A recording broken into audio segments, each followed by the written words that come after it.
So ভাই লোক কেমন আছো? তো চলো আবার একটা নতুন এক্সপেরিমেন্ট করা যাক। তো আজকে আমরা এই যে আমার কাছে আছে নর্মাল একটা থামস আপের বটল, 1 লিটারের একটা থামস আপ। তো এটাকে দিয়ে আজকে আমি রকেট বানিয়ে দেখাবো। তো চলো আজকে রকেটটা বানানো যাক। সো গাইজ, রকেট বানানোর জন্য আমাদের লাগবে এলপিজি সিলিন্ডার।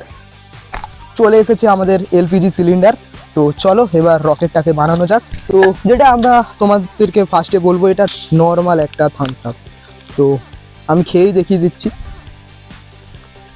সো রকেট বানানোর জন্য ফার্স্টে আমাদের কি করতে হবে, যে এই যে থামস আপটা রয়েছে তার মধ্যে এই এলপিজিটাকে দিতে হবে। তো দিয়ে দিচ্ছি।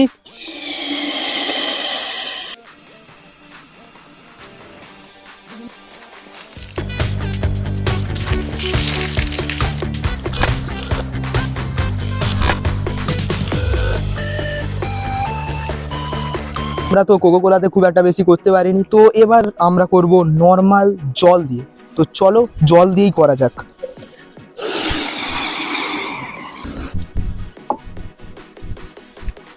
তো গাইস, এবারে আমরা নর্মাল জল দিয়েই রকেটটাকে ফুললি লঞ্চ করব।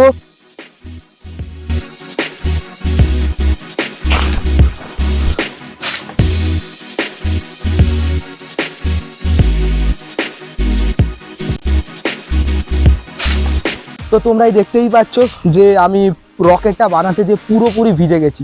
তো চলো, কেমন লাগলো ভিডিওটা আমাকে অবশ্যই কমেন্ট করে জানাবে এবং অবশ্যই ভিডিওটাকে সাবস্ক্রাইব করে দাও।